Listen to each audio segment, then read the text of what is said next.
How do you justify paying the CEO $65 million? Very blocking it, paying $15 an hour. So I'm like, yeah, I can see both ends of that, but come on, man, you start to get outrageous after a little while. Yeah.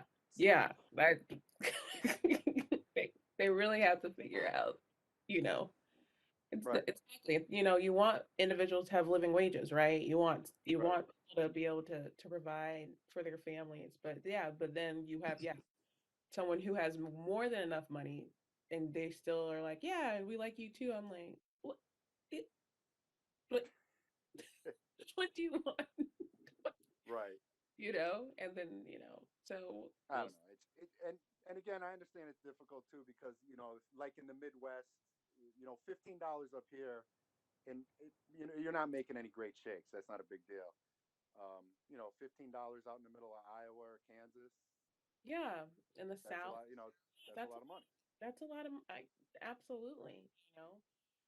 It's a starting point, and when we live in, what are we the third richest state right now?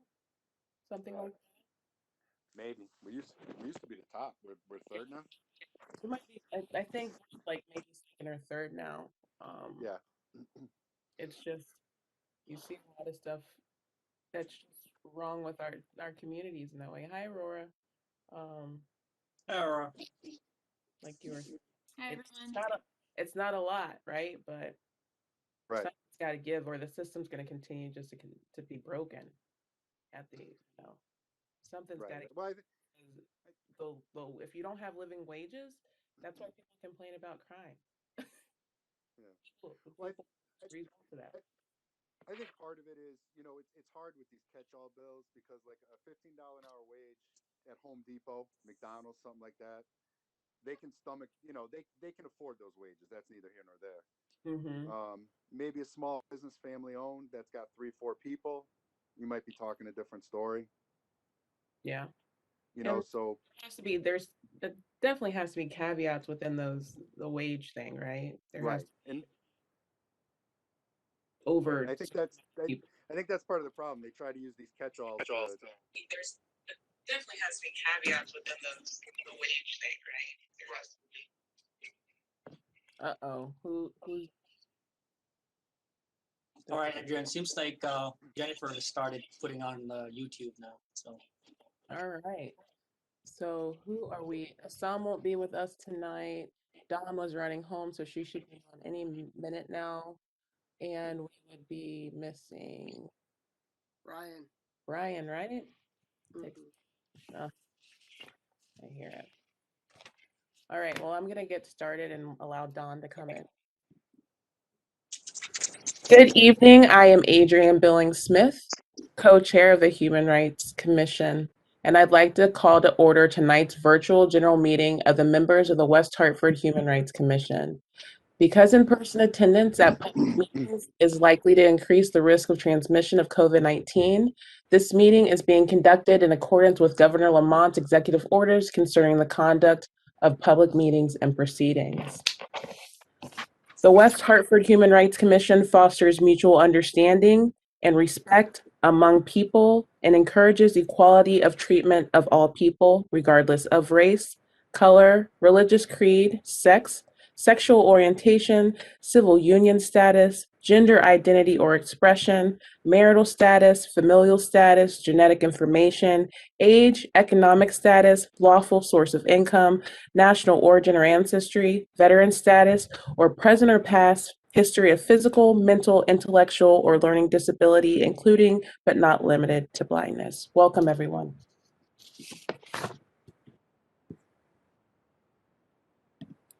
So I want to do attendance really quickly. We can move on into the meeting. All right. Just say if you were here. Sarah. I'm here. Kristen. I'm here. Ted. Here. Aurora. Here. Thank you. Michael, right? Rabbi Pink? Yep, here. I don't want to call I'm so used to calling you last night. Michael's fine. Pramod?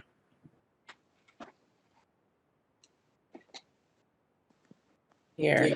Here. We are missing Esam tonight due to personal reasons, and we are missing Brian tonight. Dawn should be here any moment, and I will put her on the list of individuals here. Here she is, perfect. And Dawn. Awesome. Sorry for the delay. That's okay. Our secretary is here. So hello, everyone. First, I would like to approve the minutes of February 3rd. Everyone got those minutes from Dawn, correct? Yep. Correct. Thank you, Dawn. Yeah, I'm not sure if I'm going to continue doing an exact transcription, but it's something different. I also wanted to just note, and this is Dawn Ennis, secretary. When I watched the Board of Ed last night, I saw they had closed captioning on their meeting, which I would love to have for us. This is Sarah asking. I think on Zoom you can set it up. I don't see a way to set it up here, but maybe the host can. But otherwise, Sprint provides free closed captioning, and we could request in advance from Sprint, and they'll automatically close caption any meeting. This is Pramod. I'm gonna do some digging around and try to find out if we can do it on the next meeting. That's a great idea. I don't know if it's just here or we can do it through Jennifer from the YouTube. So, but I'll find it out, definitely. Thank you, Pramod.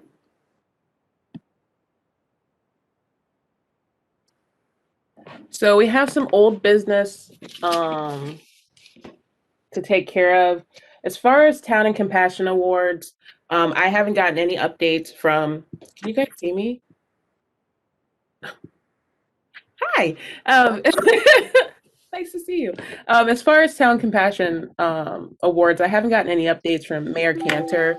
I know that Don and Sarah mentioned or suggested that we write the old candidates, and we as a group need to decide what we're going to do with the old candidates and how we're going to nominate the new candidates if we're going to do that. I don't know if Sarah or Don has anything to say toward that, or anybody else. Feel free to say your piece of what we should do so I can move forward and we can get it going so we can choose people, because late April, probably first week of May would be the date to do them. So we need to get the Google Doc out quickly. Sarah Raskin, Commissioner. So my suggestion is that we decide who we're going to recommend to the council for this year. Then once we do that, anyone who was previously nominated but not selected by us, I'm happy to draft some draft emails that either say, thank you very much, you should be honored that you were nominated, unfortunately, blah, blah, blah. Or alternatively, thank you very much, the criteria changed after you nominated. And so like Rosina Haskins, for example, is no longer eligible. So I could draft slightly different emails based on what happened and run them by the commission. Yes. Does anybody disagree with that? Now the four topics or areas will be the 4 pillars of community, and they'll be community leader, service to others, health hero, and education. Do we want to each start to think of individuals that we know in those certain, or do we want to do it here? Sarah Raskin, Commissioner, I think we should put out a call generally to the community rather than just the folks that we know, unless you want to do it based on the nominations that we got last time. So if we want to just, I guess that's where I was thinking. So it was different criteria. It wasn't those 4 pillars. There were different things that we asked for. So I guess I would suggest, unless there's time pressure, that we put it out to the community. If there is time pressure, then I can share with everybody the old list. I don't think there's really time pressure. I think it's really on us to get it out. How long should we give individuals, give the community to do it? 30 days, have it in by April 1st. What has been the cap before? Sarah asking Commissioner, but there was only one time it was done before. And I think, so that was very different. It was, we introduced the concept and then we asked for nominations. I'd say probably about 30 days is probably what we gave. Okay. A month seems right. Okay, so let's get an email out to the individuals who were nominated previously. And can we say April, what are we on, April 3rd? So by our next meeting, March 3rd, by our next meeting, April 7th, everything should be in and we should have some names in front of us. April 6th, and we should have names in front of us that we can review as a commission on April 7th. Does that sound good to everyone? Sarah asking, it does. Do we want to brainstorm how we're going to disseminate the call? Yeah.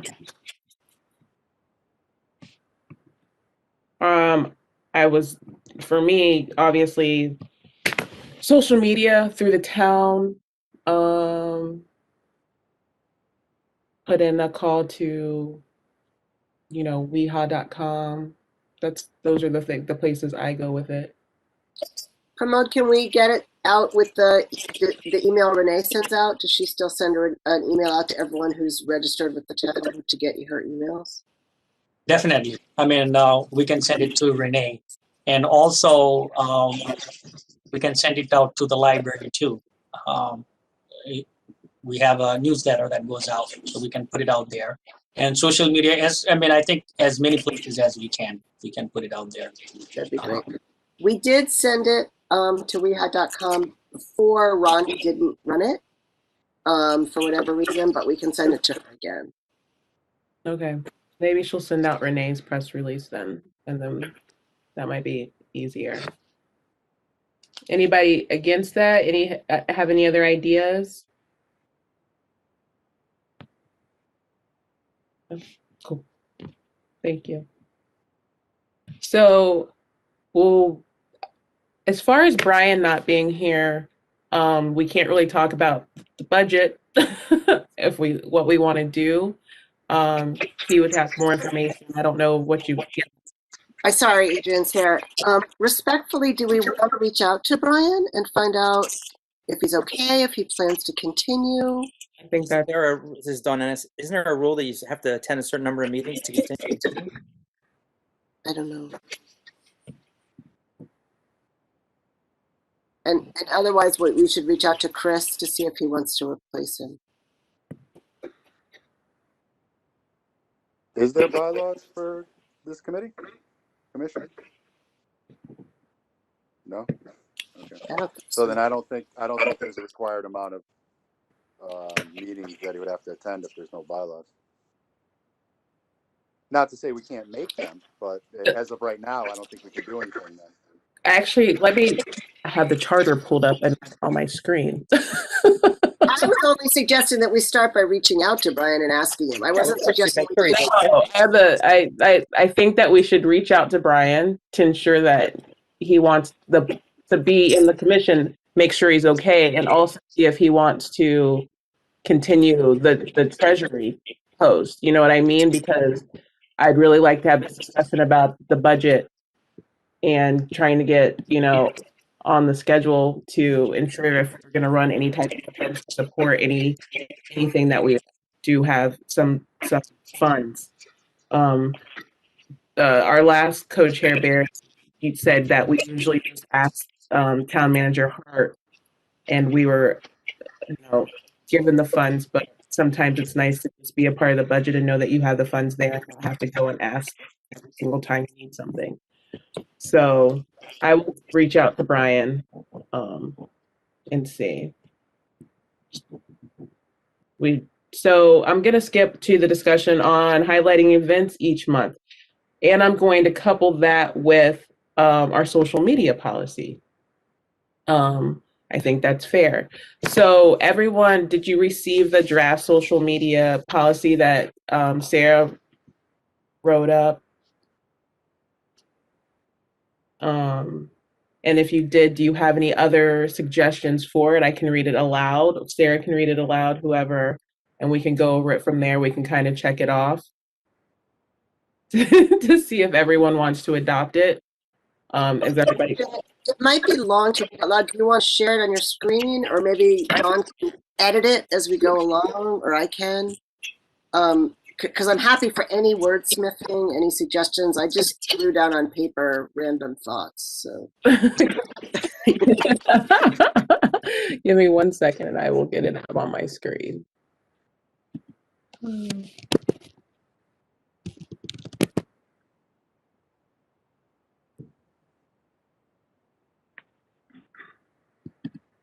Aurora here. I'm having trouble finding it in the email. Hold on, I'm trying I don't know to. if it's handy at all. Give me 1 second, Aurora, and I will. Here we go. Hold on.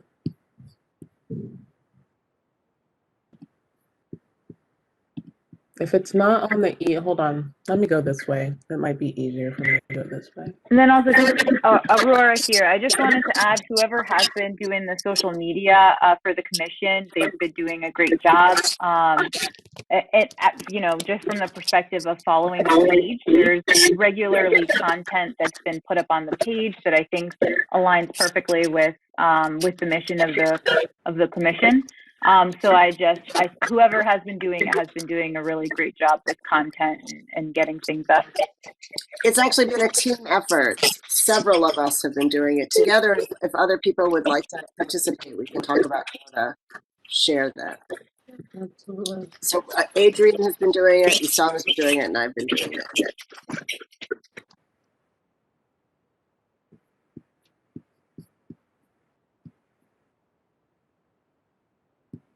Oh, that did make it. Okay. Do you want me to pull it up? Or no, Yeah, I can't. pull it up. Will you pull it up? Because, oh, I have it. I have it. And hold on, let me share my screen now. Sorry, you guys. I can't share my screen.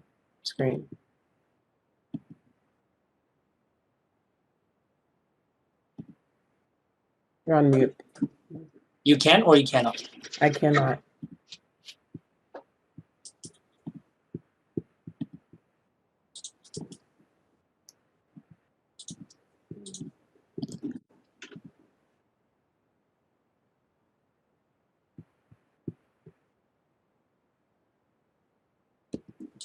Here's a link to our agenda in the chat box, and you can go.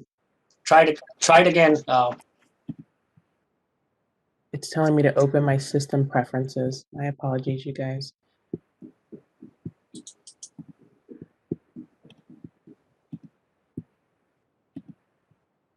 The link works. This is done, Ennis. It's fine. The link works? Yeah. Will somebody pull that link up and then go to the very bottom of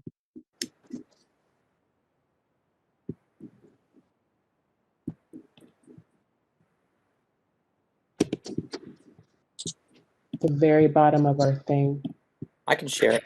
There we go. Thank you so much. I have the power. Tom has the power.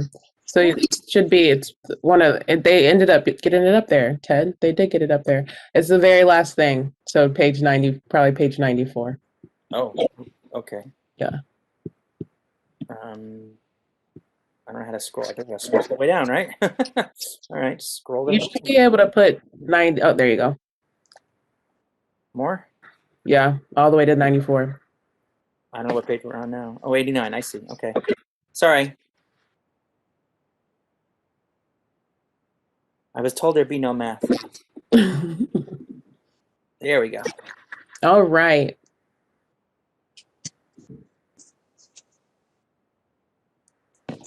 So this is Michael Pincus. I just wonder about social media and children under the age of 18 and whether there should be any type of restrictions or limitations for children.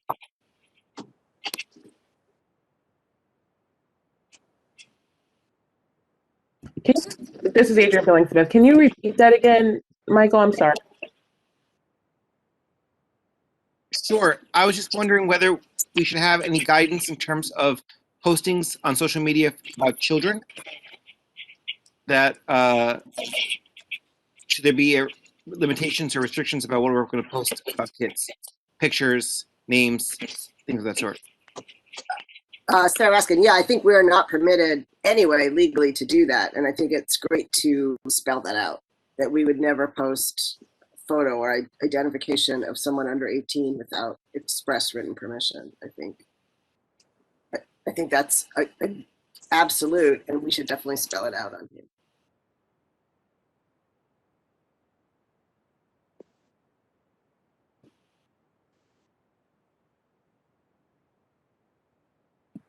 So we're going line item by line item, or? Yeah. Yeah, so I think we should go, I think unless you have, I am gonna just go line item by line item, and then we can, talk about it and then go. I think that's the best way just to get it done. This is Sarah asking, just a quick question. Did we know if the town of West Hartford, the town council, the library, are there any policies out there that we should also make sure we're adhering to? Not as far as I know. I think this is our social media guidelines, or I would feel are more of a policy for us and people to come. I mean, I'm gonna assume that there's always everything has to be, it's FOIA, right? So everything that we put on the type of social media has to be accounted for, and we have to. So I think we're just underneath the whatever the bylaws of the town are on their regular, whatever their regular social media may be. I think that this is just I going. just didn't know if they already have a policy, if there's a policy that already exists that we should know about. No. Not that. This is Pramod.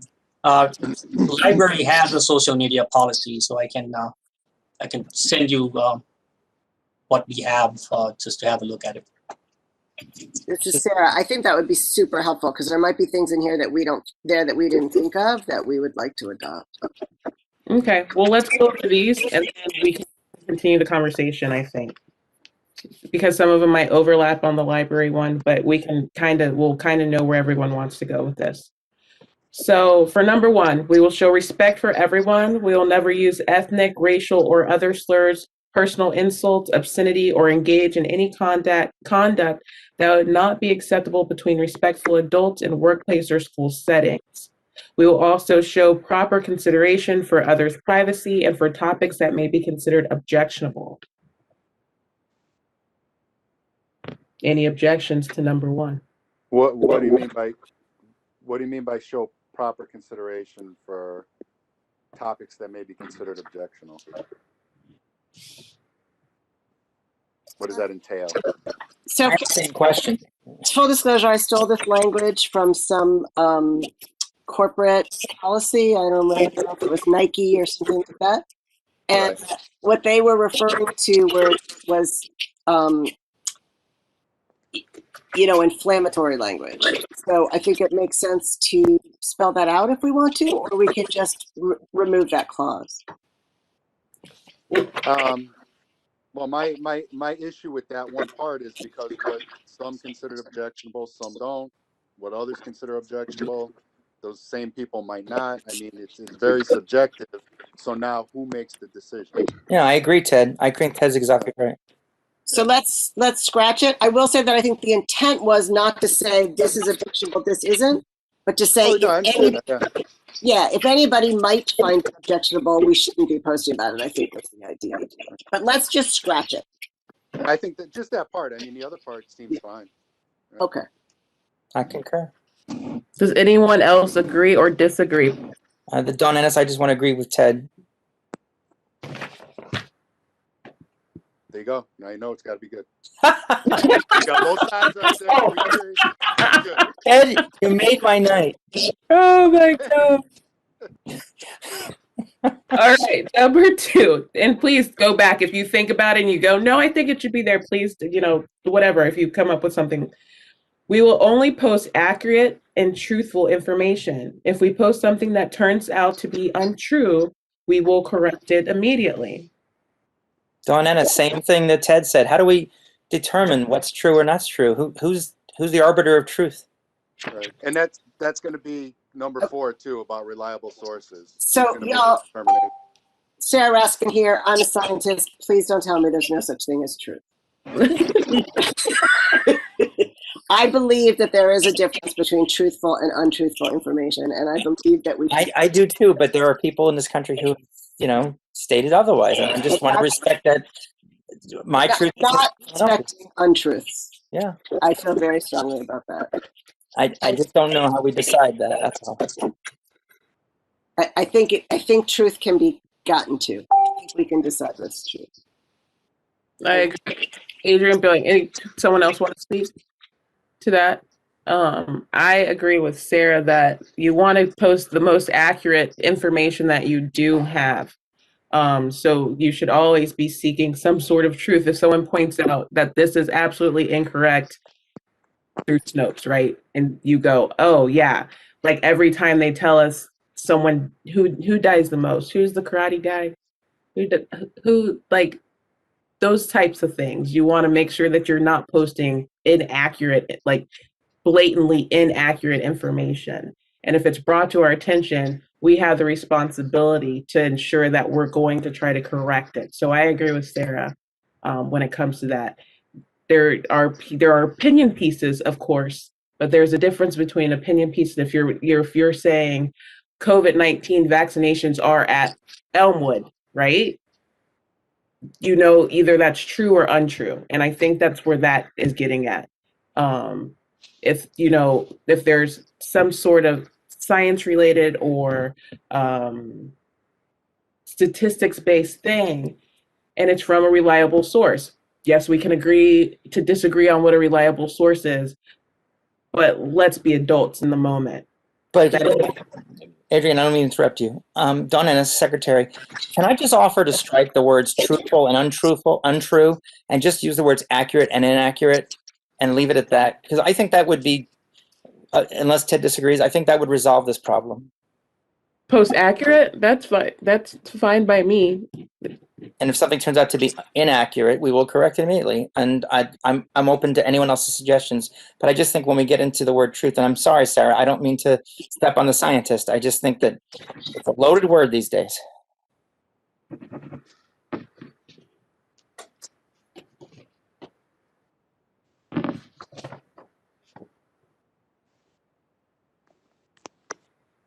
All right. Anyone else? Agree or disagree on accurate and inaccurate? No? Well, it's Adrian, this is Ted. Why don't you just put it right to a vote? Vote on this language. Vote on Dawn's change. If that passes, then you're good. And then if it doesn't pass, then vote on this language. That way you can just move on. All right. Do we want to? You want to do the language, Sarah? We will only post accurate information. If we post something that turns out to not be accurate, we will correct it immediately. Is that the language on the table, Dawn? That's the language I would recommend. Mm-hmm. Do I go person by person? Does anybody object? Yes. Who objected? Oh, no, I don't object. You said yes. Sorry, I said yes. I was like, that's a proper language. I wrote down you said yes, so. I do not object. I do not object. I do not object. I'm slightly horrified by this conversation, but I do not object. That's fair. So I guess it would pass. I guess it would pass unanimously then. Yes. Thank you. All right. So number 3, we will respect copyright. Can we do that? Number 4, we will strive to use only reliable resources. If we find that we have inadvertently used an unreliable resource, we will correct it immediately. Information that may be helpful in determining reliability is here and here.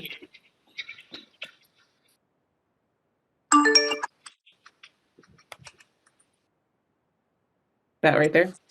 That's one of them, yeah. Sarah Raskin, I just tried to find things like that I use with my classes to help me determine if something's reliable. Crap. Oh, now you're back to page one. So obviously, you know, the language is we're going to strive to use reliable sources. We may make mistakes. We all get caught up sometimes. But I think it's really important in this day and age that we at least make an attempt to say that we want to be using reliable sources as much as we can. With the recognition that, it's hard these days. I agree. Does anyone object?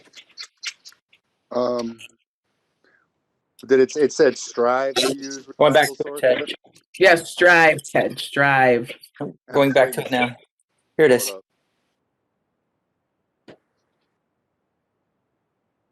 That doesn't help. All right, well, this No. is right here. Number 4, we will strive to use only reliable sources. Okay, information that may be helpful in determining reliability. So that information is just helpful. That's not a guideline for what we utilize. No, those are just what, Suggestions. yeah, what will help.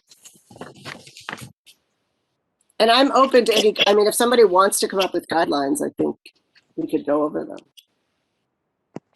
You are a professor, so you have to hold your students accountable. So I think that those are great resources to use. Well, just to kind of boil it down, basically the sources that I consider to be reliable are ones that do fact checking and that post corrections. So if a source like the Wall Street Journal or the New York Times routinely says, oops, we made a mistake, here's a correction, then I consider them a reliable source. If they will never, ever post a correction, then they get lumped in the not reliable source bin. Gotcha. Does anyone object to number 4? No. As long as those are guidelines, then no.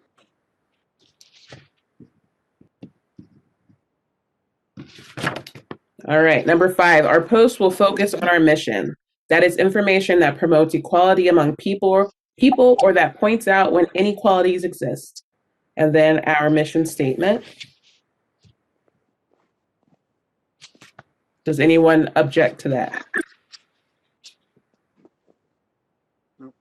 Nope. Great. Number 6, our post will focus on West Hartford and the greater Hartford area, but there are times when national or international issues are of importance for education or information about equality. Anyone object to that? I have one objection. Mm-hmm. Our posts were focused on West Hartford, Greater Hartford, blah, blah, blah, blah. International issues are important for education or information about, shouldn't it be human rights? Sarah, so that's fine with me. That's fine with me. No objection. No objection. Anyone object to that?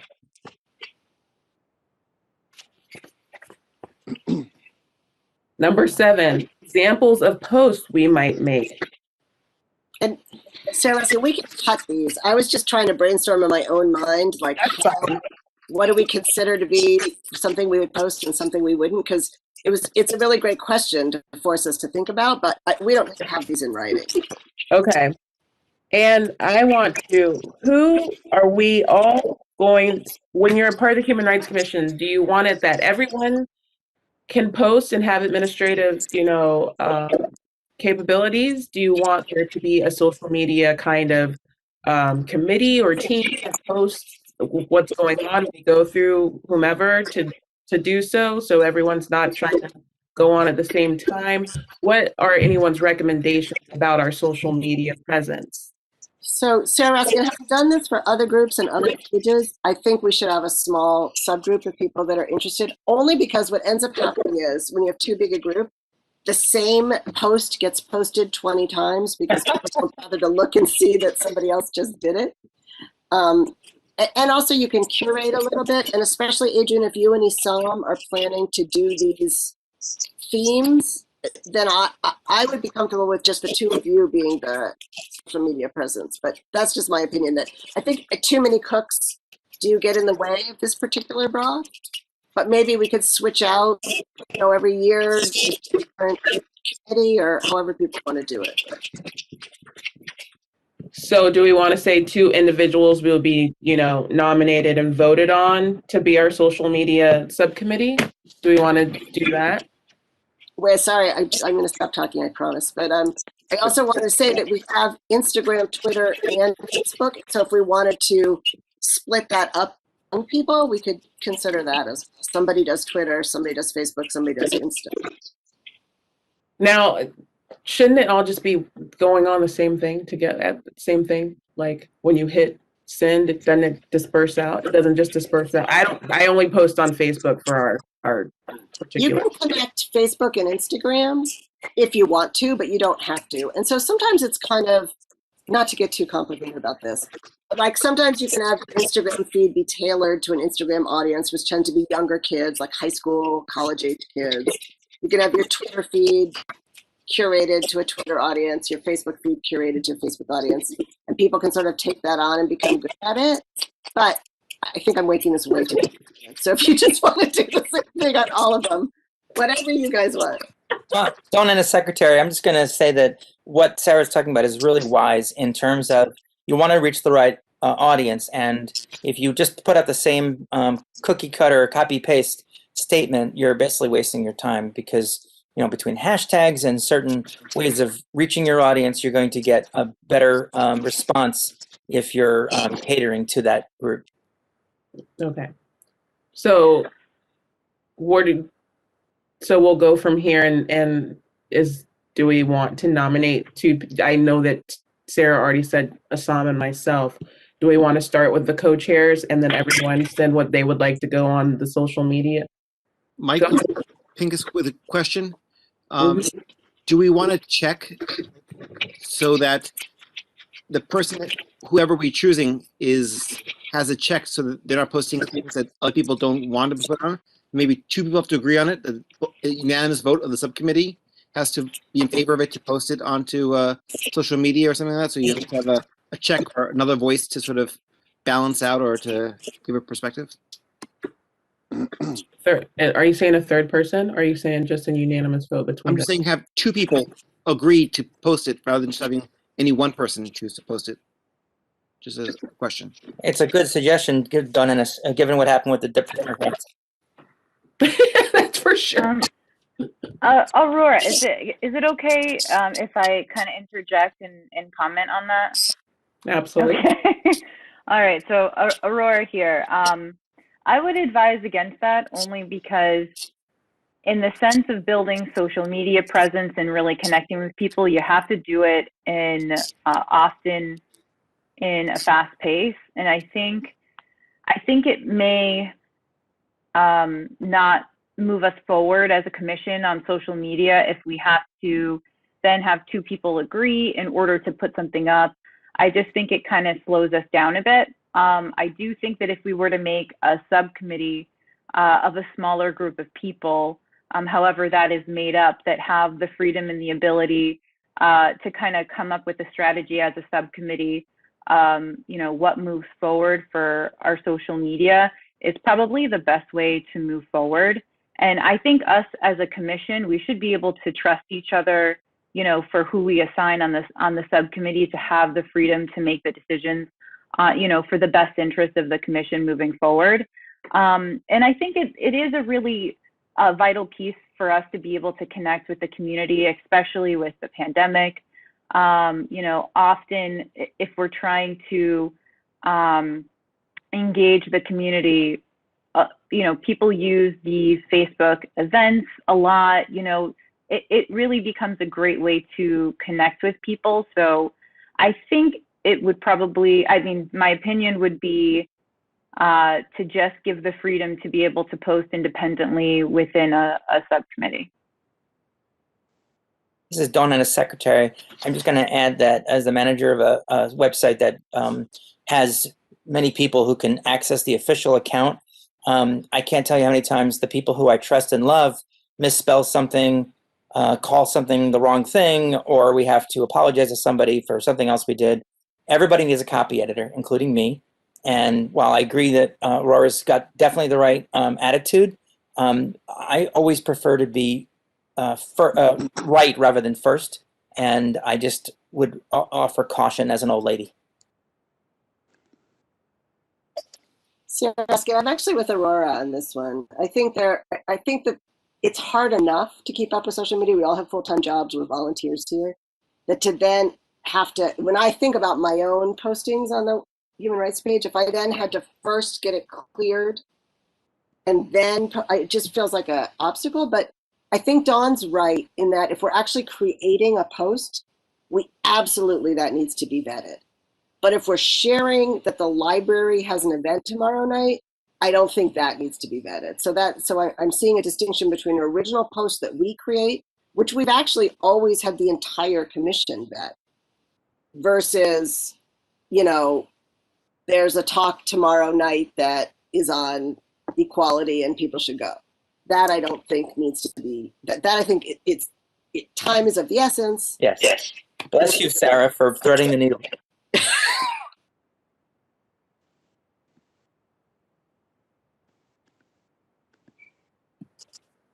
So this is what I've just written down. So first we need to vote if we want a 2-person or subcommittee or a 3-person subcommittee for anything that's going to be reposted, events, articles, things of that sort, the freedom to do so. Any post that we create as a unified group dealing with human rights topics, then will be vetted by the 3, have to be in agreement with the 2 or 3 individuals on the subcommittee, so that it's vetted properly. Is that what I'm hearing?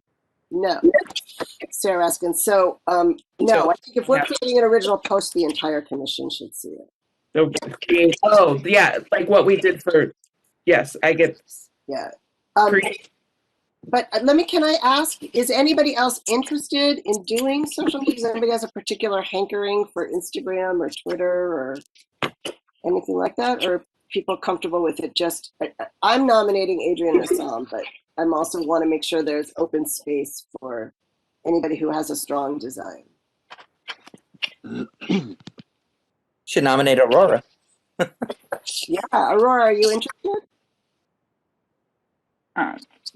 I'm happy to be supportive, but it's something that I'm very familiar with, but I really already enjoy how I've seen the Facebook and the social media come out from the commission. So, I think that what you're putting forward is, I'm very happy with it already because I really enjoy the Facebook page. So I wouldn't change it necessarily if it's been, if it's been mostly, our 2 chairs running it, then I would be happy to support that. But with that being said, I'm here if there needs to be any more support, or if somebody does want someone to bounce something off of, I'm always here and happy to be available. So Sarah Raskin, the only other thing I would say, Adrian, is I get a lot of stuff sent to me, people asking me to post it for them because they know that I used to post stuff. So I would suggest that any of us that get information from the community that they request to be posted, feel free to forward that to Adrian and Esam so that we all have input, and that the community has input through a number of different ways. So I don't have to write back to Joan Twiggs, who sent me something today, and say, sorry, you have to send that to Adrian.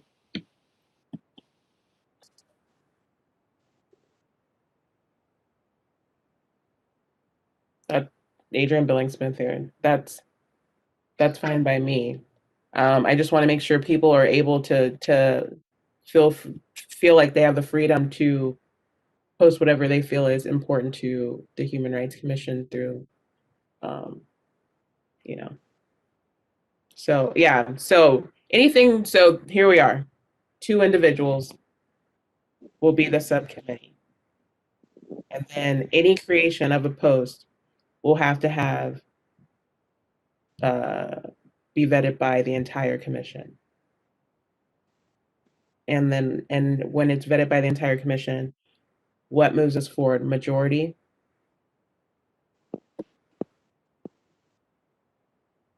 To post it? Simple majority? Yeah.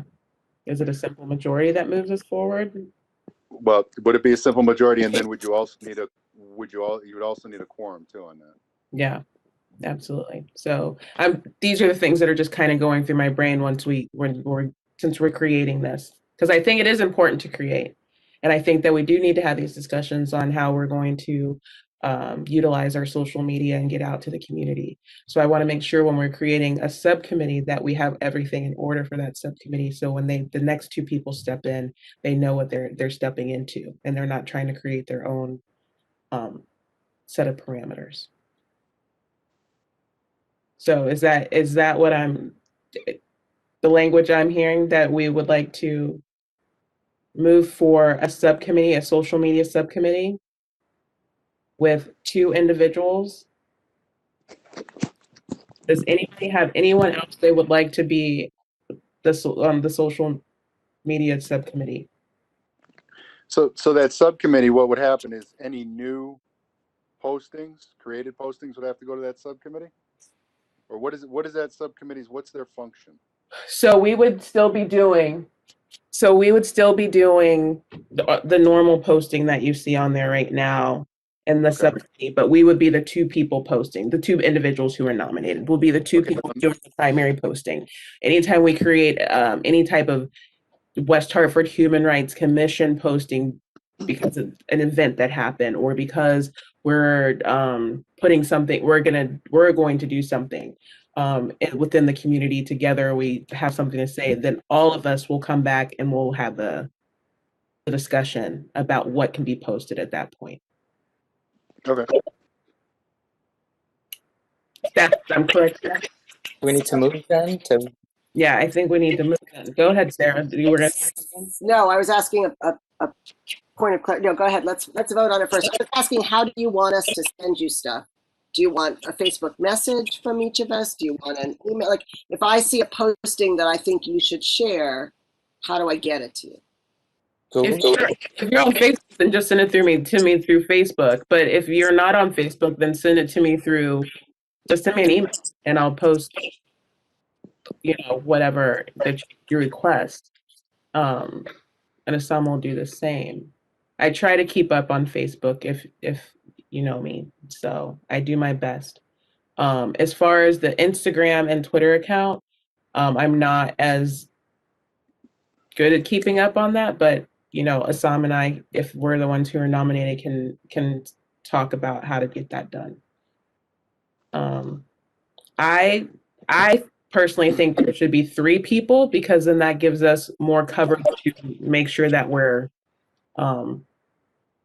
hitting all our social media and we're getting things done. And I also like uneven numbers.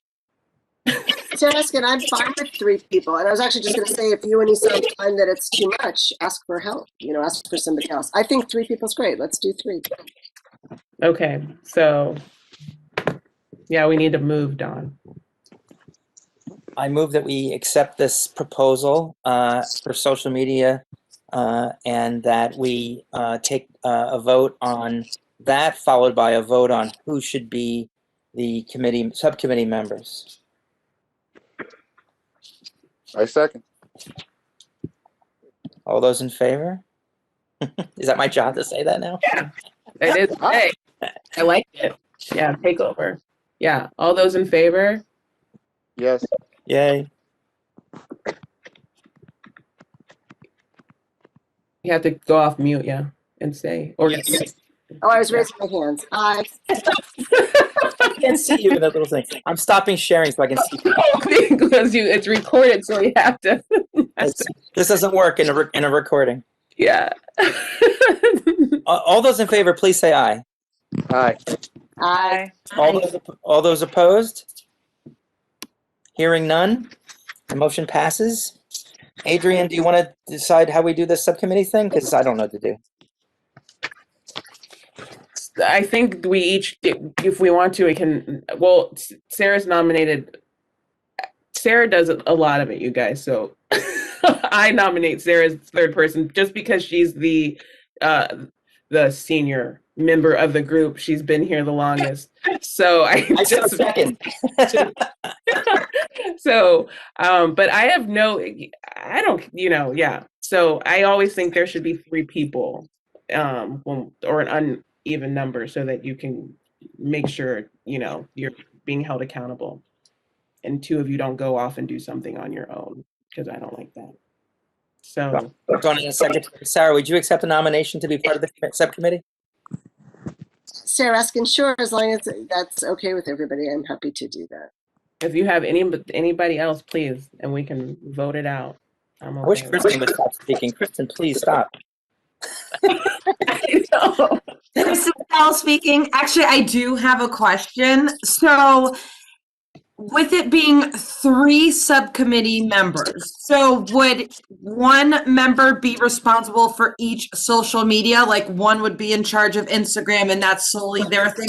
Just so we know, like if we come across something that we think should be shared on Facebook, do we send it to just that one person that's responsible for Facebook, or do we send it to all 3 subcommittee members? That's a great question. Adrian Billing-Smith here. I think that that's going to be I think we can do that. The subcommittee can figure that out, and then we can allow the other commissioners to know, like, this is how we're going to do it. Just to see that's how I see it, because what if nobody ever sends you anything for Instagram? or, maybe you get kicked out of Twitter. Who knows? Oh, if you're kicked out, all right. So, can we make the subcommittee for social media Esam, Adrian, and Sarah? I'll second that. Okay. There you Thank you, Ted. We're a team now. go. All in favor? Aye. Aye. Aye. Sure. Aye. Unanimous. There you go. Unanimous. All right. So our subcommittee for 2021 will be Esam, Sarah, and myself. And I think we should change it up each year as we can, because I think other people should have a chance to do so. We're all here together for at least 2 years, so write it out. All right. So that's great. So we got social media. Just a quick thing on highlighting the events. I don't know if everyone sent at least something to Esam so he can start that. A little bio and your picture. If you've done that, awesome. So then hopefully toward the middle of this month or whatever, Esam can start putting it out, so we can get to know, the community can get to know us and know that we're actually here and doing work and trying to have them come to us about things, issues that are, are there any injustices or just happy issues that they want heard throughout the community. So I just want to make sure that we're supportive of all of our community members, and we're meeting individuals throughout our community in these groups. So that's what I have to say, since Esam isn't here. So if you could do that, and also with discussion highlights. The bar was set way too high, and I just can't possibly live up to Aurora's. Oh, I second that. I agree. I was intimidated, so I haven't done mine yet. Awesome job, Aurora. We appreciate you. Way to come in. Freshman of the year right there, you guys. Love it. So on other discussions, we voted last year in December to have specific things highlighted that were highlighted through the human rights, the International Human Rights calendar, which we voted yes on. This month is Women's History Month. I don't know the calendar for next month, but we also, I also wanted to suggest that not only highlighting things that are on the national calendar, international calendar, but taking our mission and bringing it forward and highlighting, what did I have? Things doing with religious creed, sexual orientation, gender identity, familiar status, bringing those groups into our space to talk about and highlight them. I thought that would be super important, so that they feel that they have a safe space and that they're being recognized in the community. I can send out an email of kind of how I had it put out.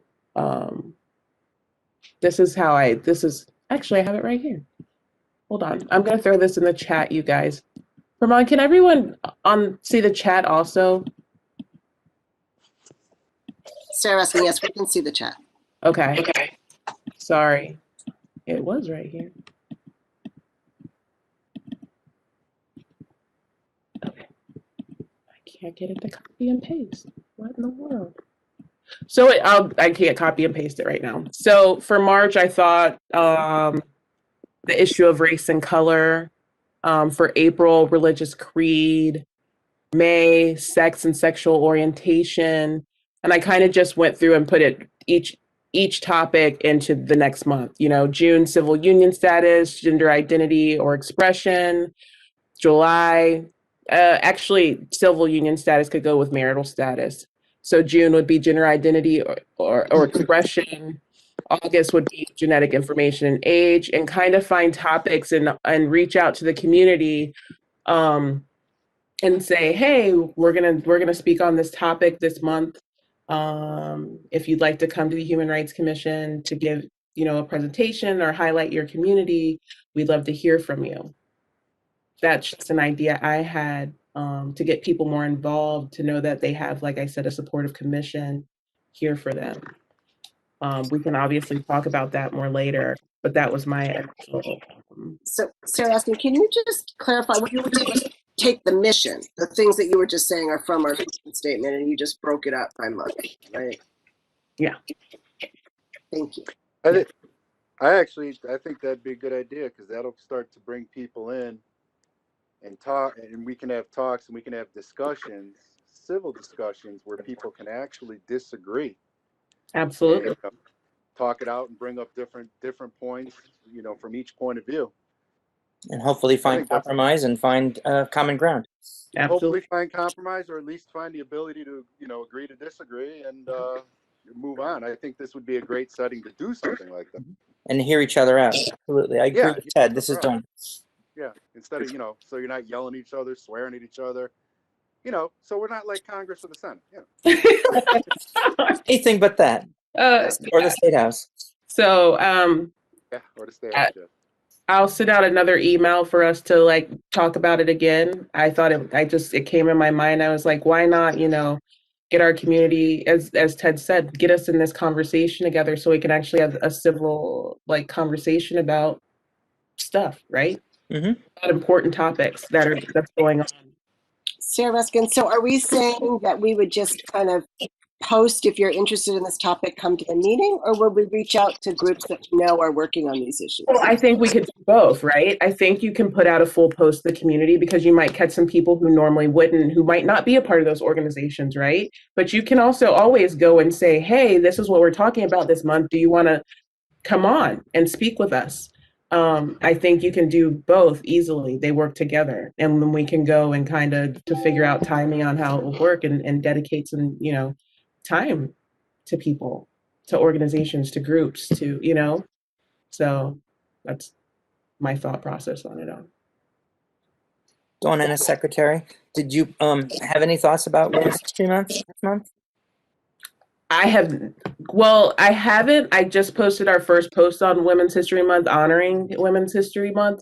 I was going to try to go find female leaders in the human rights movement, and try to make sure it was a diverse group of women, and post what they're speaking on. I was going to do that once or twice a week. That was my plan.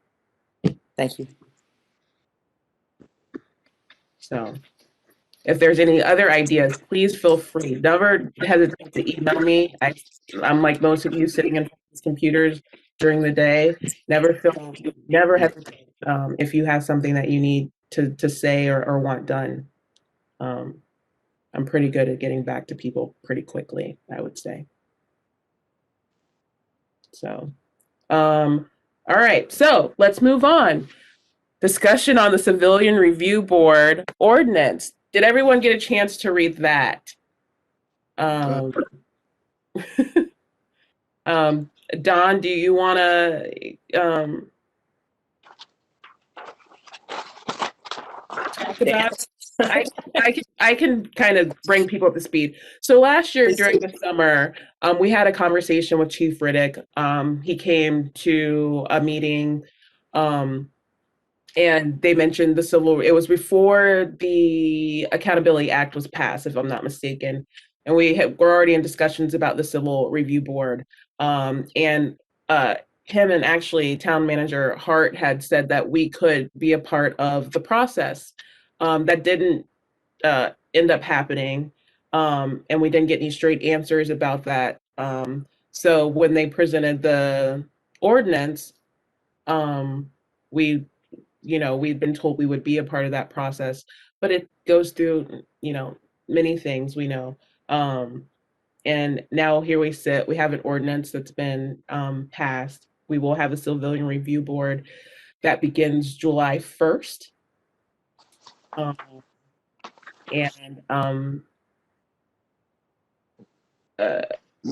think there's a couple different opinions about it, and if you want to discuss it, do you, I don't know if you want to discuss fairness or what you want to discuss, but please feel free to start, Don.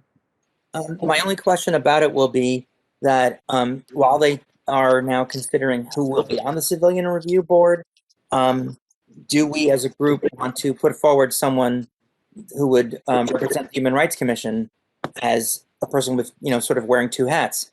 I myself feel as written, that this is just basically a rubber stamp, that it is not what we envisioned, and it is not what either the police or the community needs, but it is what it is. I don't think we have any way to shape it or change it. So the only effect we could possibly have is by having one of us offer themselves as a participant. Don, I think according to the charter, we can only be on one commissioner board at a time. So I don't think that we have the capability or, permission to do so. Oh, well, that was my idea. I don't think it's the worst idea, but Sarah Raskin, do you want to reach out and see if we can have an appointed liaison so that you're still wearing your human rights hat, but serving as a liaison to that commission? Ooh, Don Ennis said. They may say no. I don't know. I just asked. Don Ennis also adding, we could also add in that statement, since you did not allow us to be part of the promised agreement, and this is what we're asking for.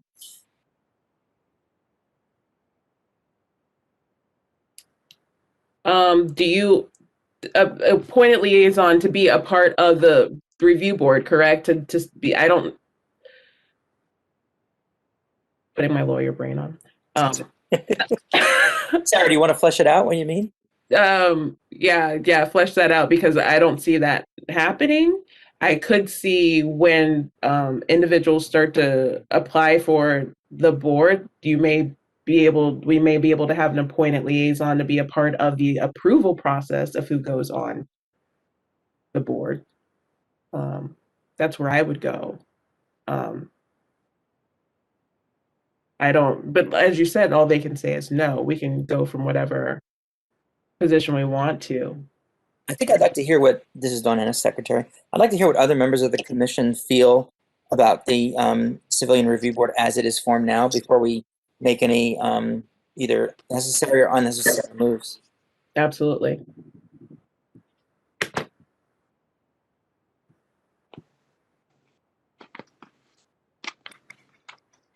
I'm reading it now, so. We'll wait for you, Ted. Don, if you share your screen again. Sure. It's going to be the very first part. You're back up to page, hold on. I'll give you your. So this is really just a review if when a complaint is filed. Right? Am I correct in saying that? Correct, yeah. Okay. Yep. There it is. So in other civilian review boards that usually it's complaints, but it also deals with if something comes in, right, whatever they deem, and then it goes straight to the civilian review board, and not straight to. So Sarah Ruskin, in case people don't have the background, there is a review board right now.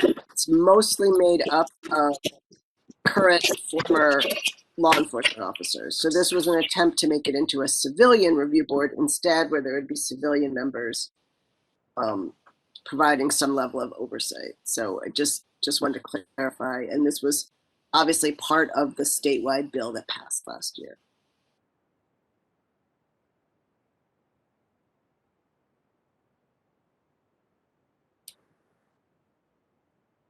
I know one of the hot topics of it was there'll be a background check on all individuals who apply to be on the board. And is that an intimidation factor to get people who may have come into contact with law enforcement not to apply for membership? It doesn't count you out. You're not automatically counted out. But does that deter individuals who actually confronted with law enforcement from wanting to join? That's, it's in there. It's already passed, but we want to ensure that everyone in our community has the opportunity to hold our law enforcement department accountable. And you want the right people. So for me, I think when you're saying appoint liaison, I would like to be a part if they have some sort of board set up, approval board. I would rather have sent a liaison or try to get permission to have a liaison there for that. Kristen Sapir, I have a question actually for Sarah. I know you said that there's already a board with former law enforcement in place in West Hartford. Is this civilian board, are they going to replace the current one that they have now? So there's going to be no more of that one. Correct. Go ahead, sorry. I just said correct. Okay, cool. So I guess the question here, based off Don and Sarah's comment, is do we want to do that? Is that something that we would want to be a part of, the process of choosing individuals to be on the, before moving forward?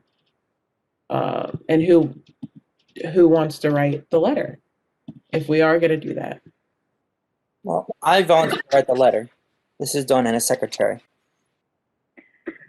You said you volunteered to write the letter? Yes. Aurora here. I would second Dawn writing the letter because she is an amazing writer, so I think that makes sense. I owe you $10. And yeah, and also I do agree. I think it would be worth our efforts to try to see if we can gain some type of like appointment or oversight or some kind of connection, just so we can make sure that the human rights voice is represented in this. So I would agree with that. I think that it would be worth our efforts to try to do. I don't know how it works out with what we're going to be able to essentially do, but I would support it. Sarah Raskin, I just want to point out, not pushing the point, but just want to point out that there are 3 staff liaison positions already listed within this document. So one is from the police chief to serve as a departmental liaison, 1 or more from the town manager's office to serve as staff liaison.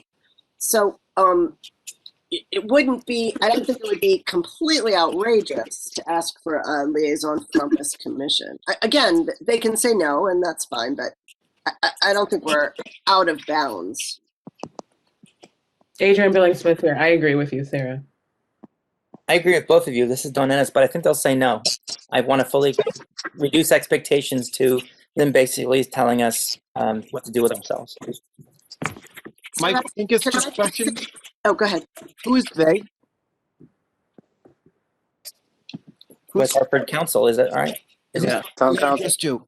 it'll be town mayor council. So This was created by the town council and the chief of police, so I assume they would both participate in decisions about change, because we'd have to ask them to change this document, right, if we were added in. Yeah, I was going to write it to the town council and to the police chief. That's was my intention. I just want to say how much I admire how many tabs you have open, because it reflects my computer state at all times. And everyone makes fun of me, so I feel a kindred spirit, Dawn. It's only 72. I have all those tabs open, and I have three different. I have Chrome and Safari. Yeah, same. I got Firefox. I actually have Safari closed at the moment, but yes. Yeah. So I hear you. So yeah. So does anyone object to Don writing a letter to town council and Chief Riddick to see if we can have an appointed liaison in the decision-making process? Nope. Nope. All right, Nope. Don. All right, Don, go for it. All right. And I'm not going to name, just to make sure, I'm not going to name anyone. I'm just going to say we are requesting a liaison because their next question may be who, but I'm not going to go there. Okay, that's fine. All right. Equality Act, supporting the Equality Act. Don, you're up tonight. God, I should have worn makeup. I wrote a email to y'all asking if we could compose a letter, and I guess this is my second letter I'm going to suggest writing, to our state, to the senators representing our state, to tell them that the West Hartford Human Rights Commission supports the Equality Act. And I think it faces a very tough battle in the Senate. It passed the House, but it is unlikely, in my opinion, to get 10 Republicans to support it. So I wanted to at least put you on record that we do support it. And the reason for us wanting to get involved is because even though we are very blessed to have laws in Connecticut that protect and guarantee equal rights for all, any Connecticut resident can go to a place in America and not be treated equally. And the laws, as they are stated, do not provide equal rights. And I'm not seeking special rights. I think that this is, for me, a matter of just fulfilling what the Constitution promised. And I would like to move that we write a letter. And I don't have to be the author, but I volunteered because I'm the one suggesting it. I second it. Point of question for Michael Pincus. Is this a history of the commission writing letters to our senators asking them to support legislation, or is this a new venture that we're going forth on? I'll defer to Sarah on that one because this is the first time I've ever done anything like this. Sarah Raskin, no, in my memory, I do not believe we've ever written to elected officials before. Michael Pincus asking question, is it in our purview? I don't know if that makes sense. Donna, as secretary, saying, I think that's for us to decide, and I will abide by the commission's vote. Adrian Billing-Smith, before we take the vote, I've written, not written, in the chat, I've put the kind of summary of the Equality Act. Ted actually sent it, the 2019 one, before the 2021 one came out, which was, but this is a summary of the 2021 Equality Act, if you want to read through it. I did second that we vote on it. But just so everyone had a chance to know what it was actually about. And This is Ted Manson. I have an issue with the act as written, and how it changes the definition of sex to include gender identity, and actually how it affects women in sports, in anything. As the bill's written, I went through it, and just a couple provisions. I mean, you know, if this bill was to pass, let's say this bill was to pass tomorrow, just for argument's sake. You know, I go to the gym over here at Edge Fitness, and I could go into the women's locker room, and no one could say anything to me. I could just tell them that I identify as a woman. I have a buddy, he's got a kid.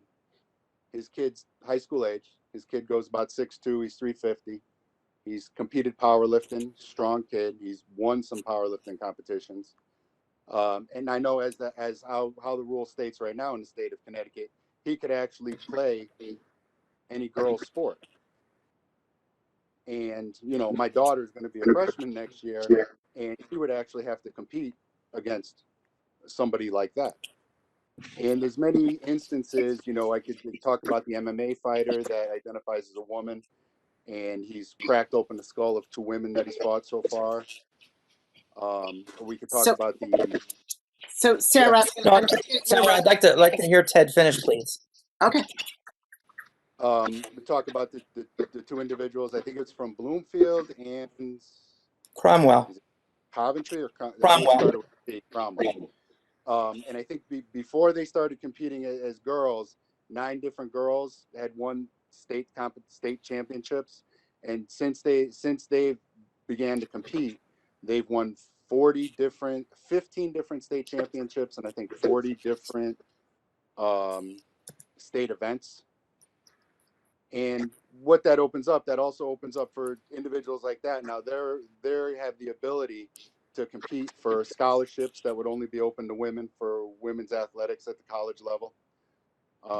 So now you'd be changing what are like women's athletics, certain places like women's prisons, any place that are only for women.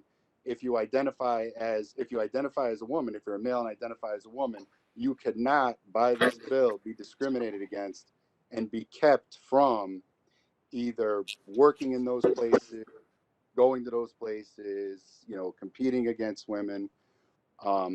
And also this bill does not allow what is the religious exemption. It specifically states that you can no longer utilize the religious exemption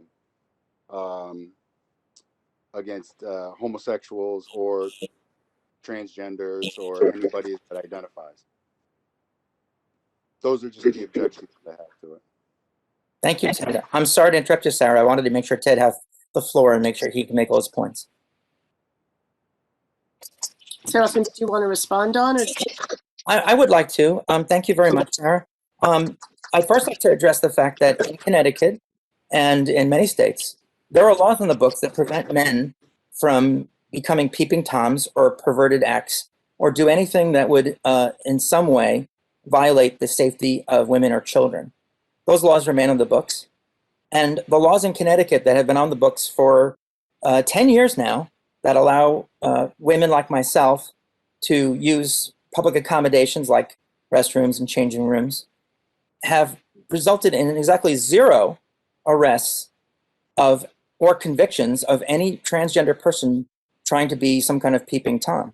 My question to you, Ted, would be, if your large bearded friend wants to go into the women's room because he feels like a woman, as you put it, or identifies as a woman that day, my question would be, why would he do so if he's just trying to perform some kind of experiment, when in fact, I think most men want to respect women's spaces, and that women who identify as trans don't want to have men in our spaces either.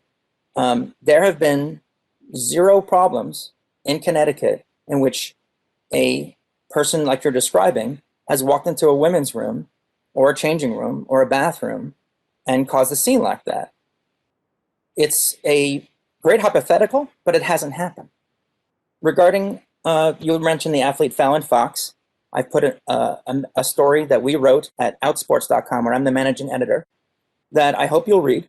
It is specifically responding to your allegation that she broke an opponent's skull.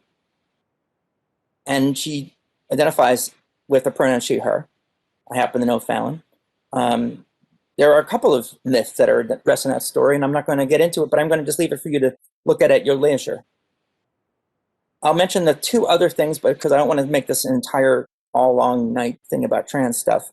But the athletes that you're referring to in Bloomfield and in Cromwell, they won races. They also lost races. The thing that happens to trans athletes is they lose races like everybody else. But the media doesn't report that. The media only reports what will sell newspapers or get clicks on TV for ratings. And those girls who I've interviewed personally and met both decided to not pursue sports in college. But you know what happened?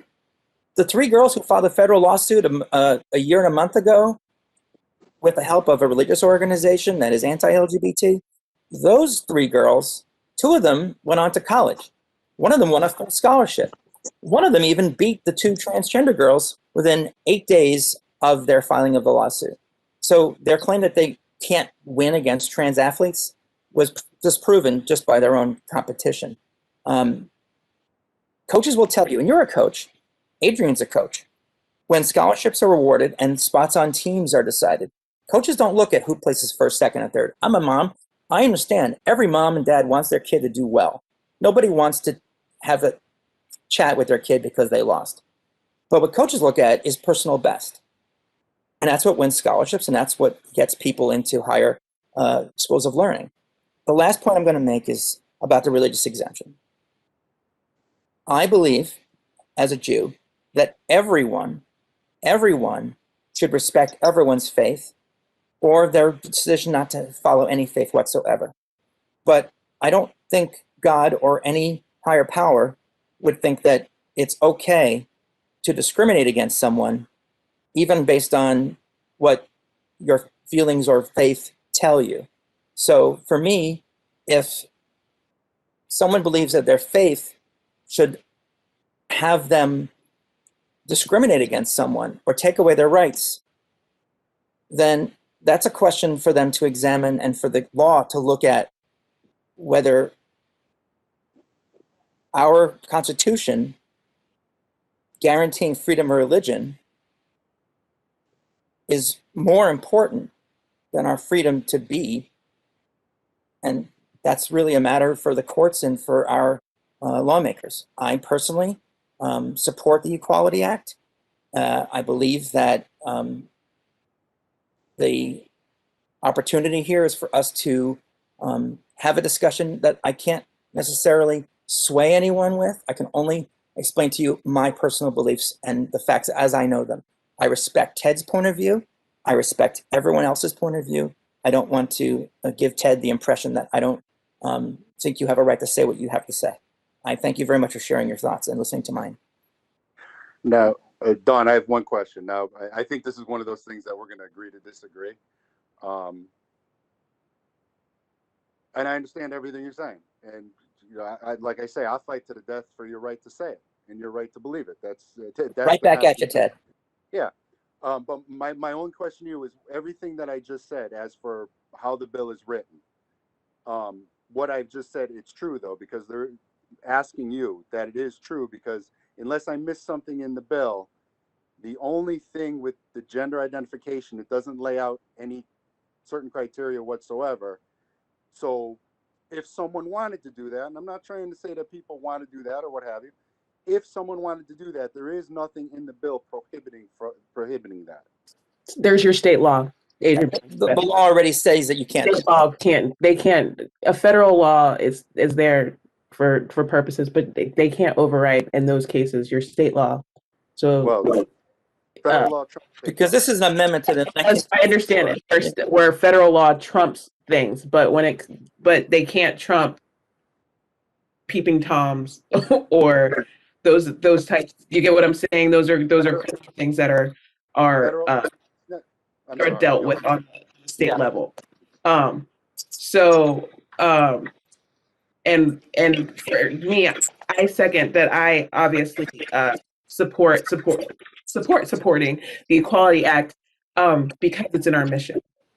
And that's a big thing. And that's what we're here to discuss. And I just love that discussion that just happened. I love hearing everyone's point of view and having a civil conversation. That's what we're here to do. But I also believe that our mission trumps it. And we're not here to go against that mission. We support gender identity recognition, support sexual orientation differences. So I think that for me, barring anyone's rights being pumped on, that I think the Equality Act is something that it's long overdue. Because when you live a life where you're constantly looking over your shoulder, if you're going to be punished, rights taken away because it's not written in black and white, you constantly live in fear for your family. And I think that we can all agree on family on this call and how much our families mean to us. So you're not just talking about gender identity in this or that. We're talking about real human beings with feelings, that have the ability to love and to be loved. We're talking about individuals who have the right to move freely in this space, in the world, without being discriminated against in the next state, because that's what happens. Not knowing when you have to have, and I'm speaking from personal experience because I am out and I am proud, but when you have to adopt your own child, or you have to have your will written so that your spouse, the child, if you die during childbirth, you start to come to a realization that things just aren't sitting right. And we all have the right to have our families. And I think that all of us know and love someone will be affected by this equality, by the Equality Act. And we have to sometimes think beyond ourselves and even sometimes our beliefs, and move forward of what the essence of the law may be. And I understand, Ted, because I love to read in between lines, and I like to know what's coming, because there are consequences, as we spoke about before. There are consequences because people do. This is our society, but we agreed this is how it works. And sometimes the wording isn't right, but if this passes and the wording isn't right, then there'll be something else that comes behind it. And that's what we have to believe in our system. So I want to thank you both for your opinions on the issue. So we can vote if we want to send it or not, if we support it or not, and it's supporting it as a commission, not as individuals. The only point that I was going to make earlier is that I think we need to, once again, stick to the facts, and again, as a scientist, stick to the science. And so I think this is a great opportunity, and maybe Dawn can share with all of us information that we could all read to learn more. I know that I teach on the issue of trans athletes and the comparison of trans athletes to people who have long arms or tall legs or good, lung capacity, and why we divide them in some ways and not other ways, just from a scientific perspective. So I love this as an educational opportunity, and I'm really thrilled to have the opportunity to support this bill, and I definitely do. Dawn, as secretary, I wanted to add that if trans athletes won every single contest, I would be the first one. I'd beat Ted to the race. I would say we should not have trans athletes competing, but they don't. If the science would say that trans athletes, all of them, are superior to cisgender, meaning not transgender athletes, I would also be opposed to trans inclusion in sports. The problem is that they haven't done science on elite trans athletes versus elite cisgender athletes. They haven't compared trans girls on puberty blockers to cisgender girls. They haven't done science except to say, well, trans women are really men, so let's compare men and women. And that's not science, as Sarah would tell you. So right now the science is out, and we need to have more research. And I would only hope that if I could tell you a short story. I wrote yesterday about a lesbian coach who knelt down in the batter's box and proposed to her wife, and they got married. But the Catholic school where she taught fired her. And they fired her because even though everyone knew she was gay, somebody complained because they saw that she got married, and that's a bad message for this Catholic school. And she has no case because the Supreme Court said religious institutions can have whatever policies they want. The Equality Act would make it so that woman couldn't be fired. And it's not a Connecticut story, but I think that, I guess if you teach at a Catholic school, you ought to know you can have a chance of getting fired, but hell, I mean, shouldn't everybody have the right to be able to love who they want? And that's all I think the Equality Act really should come down to is love. People are who they say they are, and I will support whatever the commission decides. Adrian, just one question, because with our mission, and you said that you support this because it is our mission, but part of our mission also talks about not being discriminated against based on religion also. Absolutely. And this act, specifically page 21, section 1107, claims the Religious Freedom Restoration Act shall not provide a claim concerning or as a defense to claim under a covered title or provide a basis for challenging the application or enforcement of the covered title. So that totally disregards the Freedom of Religion Restoration Act. I think that goes back to Don's point of whether you can be fired or not. Right, and that's why I brought up because Don just Yeah, I think that goes back to Don's point of the reasons why you can be if it's considered. I think Don's right. If you're at a Catholic school, you should probably know there's a chance, right? But at the same time, if you haven't breached certain employment rules of your state, then there should at least be a mechanism that that particular coach has to stand on. So it's done in a secretary. What that clause of the Equality Act is basically saying that religious protection and religious freedom does not include a right to discriminate. Yeah, the discrimination is wrong, and that the Equality Act is trying to take the Religious Freedom Act and say you have complete freedom to practice your religion, except you can't break the law. So if your religion is I want to burn a cross on someone's lawn, no, there's a law that says you can't do that. Same thing. But this actually affects religion so like a Catholic school, in a church, in a synagogue, things that are actually ruled and governed by church doctrine and religious belief and foundations that these religions have had for thousands of years. And it's the government now coming in, and it's this act, but it should be chilling to everybody that the government can come in and on a whim just say, well, you don't have freedom of religion against this. You don't have freedom of religion against this. So I'm sorry. Literally, this is stating. I'm sorry, Sarah. Just one thing. This is stating. Let's take like an Orthodox Jewish synagogue or a Roman Catholic church that they have beliefs against homosexuality and that it's a sin. They would have to perform homosexual weddings, which is against their doctrine. Whether you think it's right, whether you think it's wrong, it's still against their church doctrine. So I'm just trying to understand, because I don't think I understand the law well enough. I'm trying to understand how this discriminates against anyone based on religion. I understand what you're saying, Ted, but I'm not understanding how that's discriminating against anybody. You can be forced to do things that are against your religious doctrine. Your church can be, your pastor can be, your rabbi can be, your school, in this case, like a Catholic school, can be. You can be forced to accept things and have to actually, I'm going to say push things that aren't in line with your doctrine, with the church's doctrine.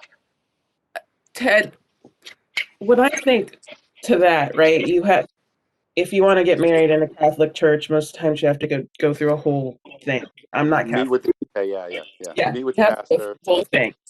Yeah. Homeboy can still go. not gonna marry you, right? Cool. So I don't think that and I could be wrong. I will check just so we can have this conversation afterwards also. But I don't think that there's difference between religion. Every religion, your rabbi, your priest, they don't have to marry anyone. They can have nothing in their church for anyone. When you're talking about civil rights marriage of some sort, the justice of the peace, who's Catholic, cannot deny marrying because they're under government. They're a government official, right? But your priest, who's under whatever church law, can decline to marry you for various reasons. It doesn't matter who you are. But when you're talking about have an employment law issue and they are an employer, private or public, then that becomes it comes down to where do you stand on employment law? That's how I take that particular thing. I don't think that it can force a rabbi or a priest or a pastor to marry anyone they don't want to marry because that's in church, whatever church doctrine that they might uphold. And that doesn't matter who you are. If you don't fit the criteria that the priest wants of you, then they can refuse, and you can't go, well, I'm going to sue you now because you won't marry me. But if you're sitting there and the priest and the Catholic school fires you because you're Black, then you have every right to sue because you're protected under the civil rights law. And that's what this is. But that's not how the law reads. I'm only going by how it reads. I wish I was making stuff up. I'm just going by how it reads. No, I'm just coming from that legal standpoint of how you know what? It gets taken to the courts at that point. And then that's what Don is also saying. So now it's taken to the courts and they have to decide how the law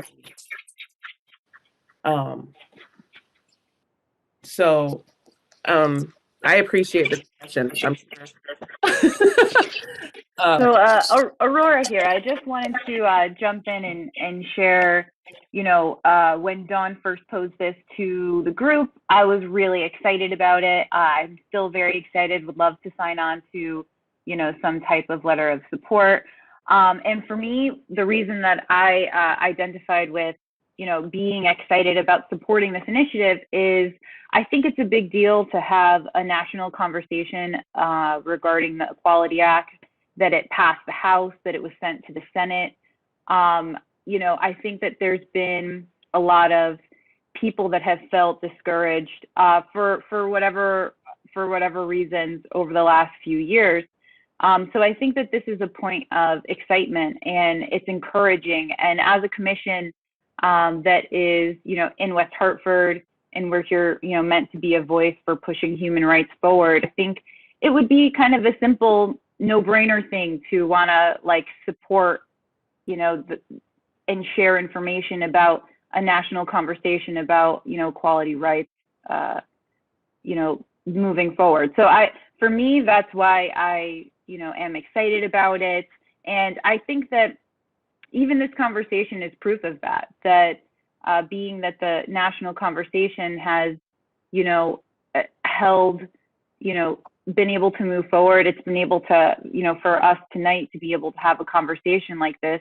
This is part of the reason that, we're here, isn't it? Is to try to get people open, try to get them talking, try to find different perspectives of understandings, because we all bring our own experiences and understandings. And I think the more that we can talk to each other, the better we'll be able to, to move it forward and kind of create a venue for other people to do the same. So I still think it's a great idea. I think we've gotten into the nitty-gritty of the policy, which I'm not sure if it's our place to necessarily do that. I understand putting it in a formal letter. So maybe we frame it slightly different, where we say, we're very encouraged and excited to see that our,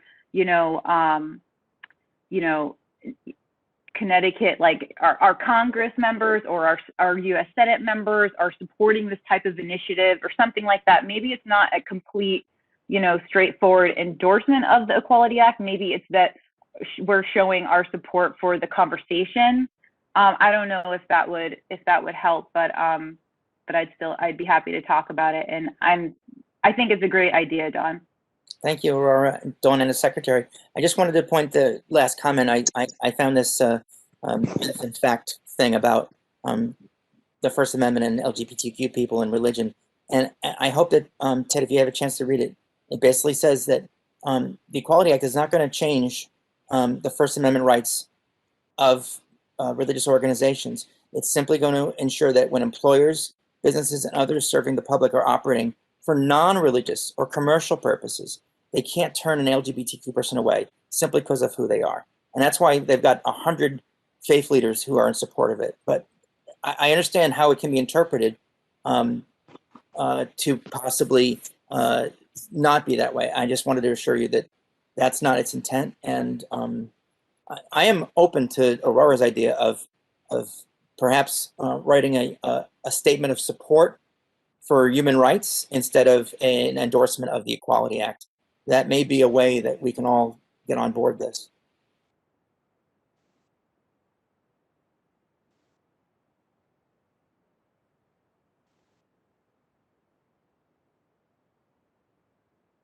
Anyone else have anything they'd like to say?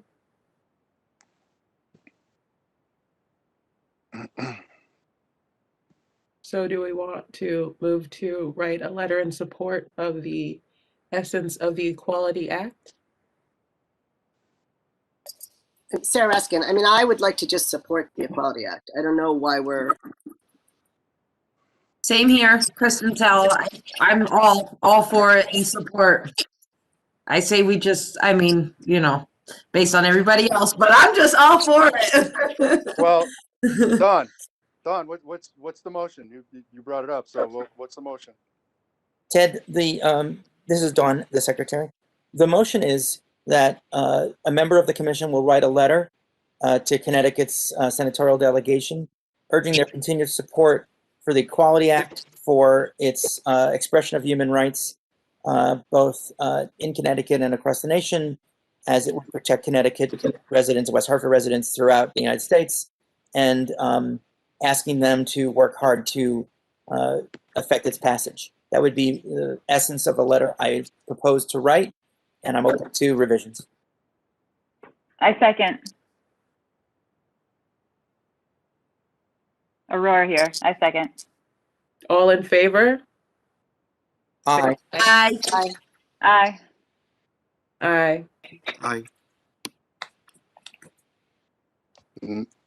No. All right. So we have one opposed. Any abstentions?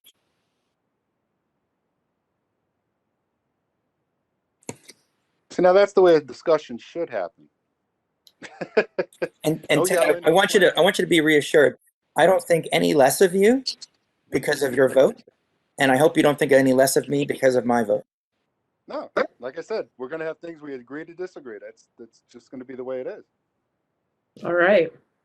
So Dawn, did you want to write that letter and then we can go over it together? Yes, I'll get it to you before the week's out. Awesome. Thank you, guys. That was a great conversation. Next topic, update on the statewide HRC meeting. There's nobody on the line, correct? Ramon, is there anyone on the line? No, this is Pramod. So there's no one on the line at this moment. Okay. Jay Tulin was going to show up, but he ended up having to go to another meeting. I just didn't want to, if he actually made it, not to let him. June 1st or early June, they're proposing that representatives from each of the towns that have human rights commissions get together, kind of have a forum. He has, I had it in my notes, Sean Cromwell, right? It should be getting emails out to all of us. And once we get those emails, and I'll share it obviously to the commission. So like I said, it's going to be a representative, probably they're the co-chairs, but I want to make sure you guys are fully involved and our voice is heard as West Hartford Human Rights Commission and what we support and what we want to do to support other human rights commissions that are in our state, but also ones that are trying to form, because they're not in every single town in our state. So Can I ask, this is Dawn, Secretary, when is that meeting supposed to be? June 1st, early June. He was actually supposed to write something up, he said, but he didn't send me anything. He was going to write something up for us, but he didn't send me anything as he said he would. So June 1st or early June, if you want to put that. Sarah Ruskin, so I just want to make the point that we are the leader, really, in the state. So we're the commission that all the other commissions are sort of looking to. We've been around the longest and seem to be the most active. So I think that's really important for us to be at this statewide meeting. Very cool. Fun fact. Thank you. I like that. So future topics, not sustainable Connecticut funding, deadline passed. Deadline passed. So get that out of the way. Have you heard anything, Sarah, about the female genital mutilation policy proposal? Yeah, so she's on a human rights commission in Guilford, and she had come to us a year ago to ask for our support in this legislation. We ended up not supporting the legislation because there were some women's groups who were actually opposed to it. It turned out to be a sort of more contentious issue than we thought. And so she brought it up to me again this year. She's proposing the legislation again. This is legislation to ban female genital mutilation in the state of Connecticut. And I had invited her to come to one of our meetings and talk to us about it again, and that's the last I heard. So, Dawn, and Sarah Raskin, I have a question. Do you know, were these objections related to the LGBT community, or is it some other? Correct. Yes, correct. Okay, that's what I thought. All right. Also, we have the clean energy plan. Any update on that, Sarah? No. All right. Thank you. Thank you. Okay, and something that's not on the agenda, but because it was sent to us late, the One Community meeting that's with the district. We're partnered with the district, promoting equity, education, and making sure that we're supporting other community organizations. That's held through our equity and diversity advancement leader, Rosina Haskins, Dr. Haskins, and it's on March 15th from 6 to 7:30 p.m. And they would like a representative from each organization to be there to discuss future events, partnerships, and things that are going on. And we have a lot of stuff coming down the pike in June, MLK Memorial, Juneteenth, Unity Green advancement that we're going to have to discuss and see if we want to be a part of also, that we can discuss in the next meeting. But I want to know if there's someone who would like to volunteer to be a representative at the meeting.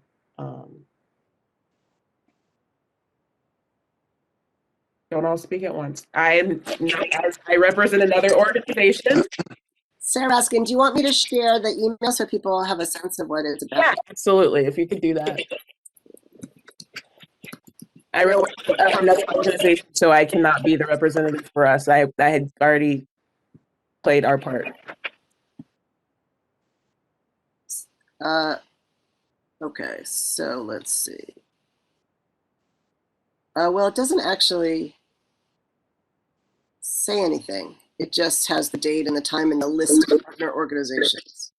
Well, I can send an email that kind of explains the One Community mission, and then we can get somebody to volunteer before the 15th. So, yeah, so the list of organizations, just to give you a sense: Open Choice Program, Great by 8, YMCA, Hello West Hartford, the Board of Ed, the Parent Teacher Organization. So I've been attending on our behalf, but it is, you know, Rosina's amazing and in the schools, and it's really focused on youth issues, and my kids are grown, so I was just going to sort of give up my spot if somebody has younger children that have a voice. All right. I'll send out an email, then someone can can volunteer. All right. Right now, our next meeting is Wednesday, April 7th, 2021. And let me see what one of our topics. April, religious creed. All right.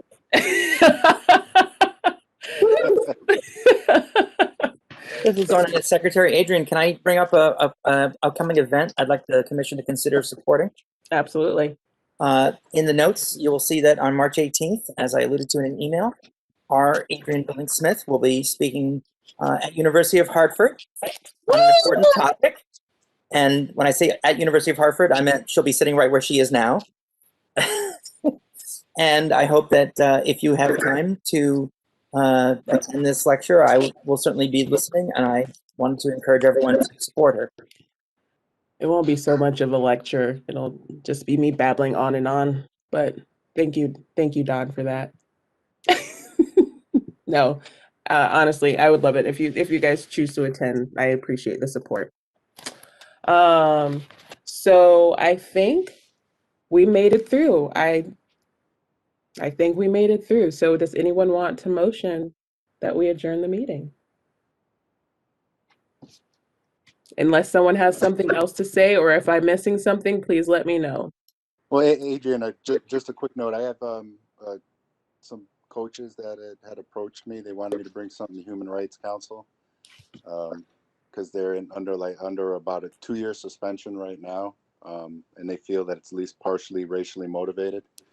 So I've gathered a bunch of information on it. I'm still parsing through it all, and I'll send you guys some emails and everything on it. But I just wanted to let you know that someone had come to me on that, and I'm working on that right now. Thank you. Thank you, Ted. Yeah, keep us posted and let us know. Okay. And they're welcome to attend a meeting. Yes. Yeah, I've told them that they can come to a meeting, they can speak, all of that. So I'm gonna go through all the information, talk with them a lot this month and maybe at next month's meeting. Or if we can solve it amicably, maybe that'll be an easy way to go. So we'll see. Yeah, I agree. All right, thank you, Ted. I appreciate that. So religious creed, there's your homework. Let's talk it out. All right. The time. All right, I move we leave. There we go.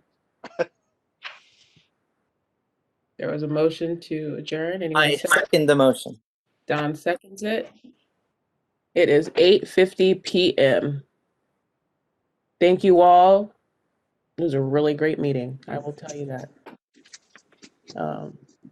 Thank you. So we will see you next month. You look out for emails. Thank you. All right. Thank you, everyone. Thank you. Good night. Good night.